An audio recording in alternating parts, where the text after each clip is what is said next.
Assalamualaikum warahmatullahi wabarakatuh. Perkenalkan, nama saya Intan Tusliana, kelas manajemen 19 ASP, mata kuliah Manajemen Keuangan Internasional. Di sini saya akan menyampaikan beberapa materi mengenai pembelajaran selama SP kemarin. Langsung saja ke materi yang pertama, yaitu penjelasan perusahaan multinasional beserta contohnya. Perusahaan multinasional adalah perusahaan besar yang berusaha di banyak negara, memiliki pabrik atau kantor cabang di banyak negara.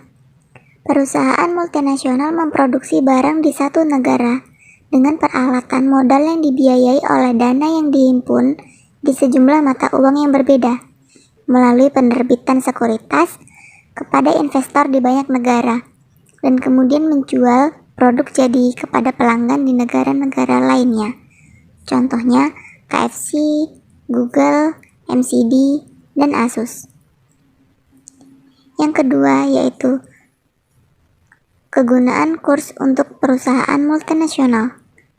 Kurs adalah sebuah mata uang dari suatu negara yang diukur atau dinyatakan dalam mata uang lainnya. Fungsi kurs untuk perusahaan multinasional adalah sebagai tempat transfer daya beli dari suatu negara dan mata uang ke negara dan mata uang lainnya.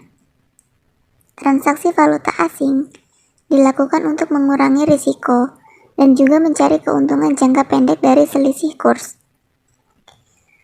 Lalu yang ketiga, apa yang dimaksud dengan bursa valuta asing dan apa fungsinya? Bursa valuta asing atau pasar falas dapat diartikan sebagai suatu tempat atau wadah atau sistem di mana perorangan, perusahaan, dan bank dapat melakukan transaksi keuangan internasional dengan jalan melakukan pembelian atau permintaan demand dan penjualan atau penawaran suplai atas valuta asing tersebut.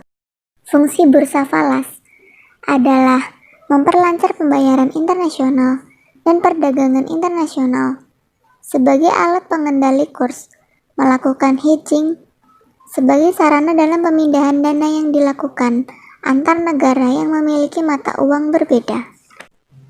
Selanjutnya yang keempat, yaitu perbedaan spot rate dan forward rate.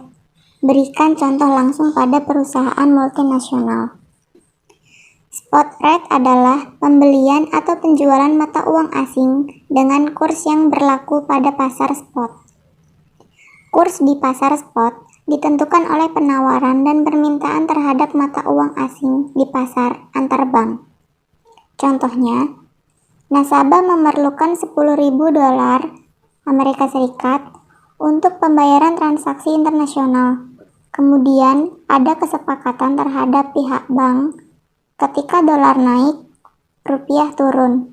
Nasabah membeli $10.000 dengan harga 12.100, kemudian menjualnya dengan harga 12.300. Dengan begitu, nasabah mendapatkan keuntungan 200 dikali 10.000 sama dengan 200.000.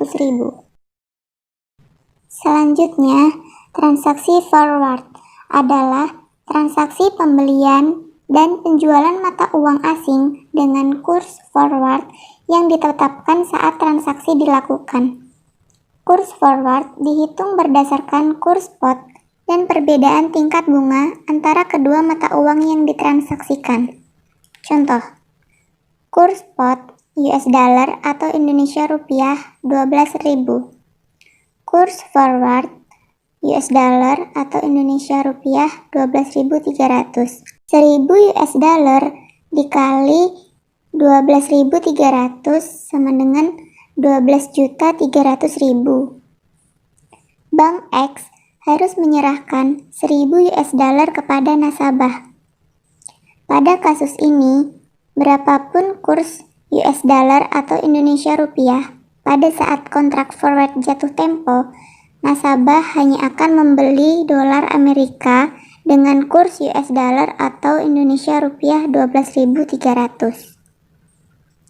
Dalam hal ini, nasabah akan terlindungi dari kerugian akibat kurs yang berfluktuasi.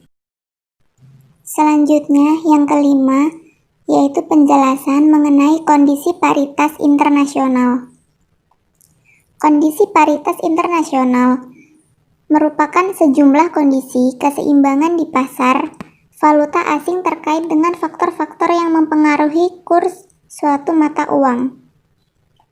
Kondisi paritas ini diturunkan dari kondisi arbitrase, yaitu kondisi atau situasi pasar yang memungkinkan pelaku ekonomi mendapatkan keuntungan bebas risiko yang positif dengan modal nol dalam setting pasar modal yang sempurna, yang memiliki asumsi tidak terdapat biaya transaksi, biaya transport, biaya pajak, tarif bea masuk, dan faktor lain yang membatasi perdagangan bebas. Selanjutnya yang keenam, yaitu penjelasan exposure dan risiko valuta asing. Exposure adalah seberapa jauh suatu perusahaan dipengaruhi oleh perubahan kurs falas secara umum. Jenis-jenis exposure falas, yaitu exposure transaksi, exposure ekonomi, dan exposure akuntansi. Selanjutnya yaitu risiko falas. Risiko falas adalah risiko akibat adanya kemungkinan nilai mata uang yang mendominasi aktiva atau kekayaan perusahaan berfluktuasi. Mungkin itu saja yang dapat saya sampaikan. Kurang lebihnya saya mohon maaf. Semoga video ini dapat bermanfaat bagi semua orang. Terima kasih. Wassalamualaikum warahmatullahi wabarakatuh.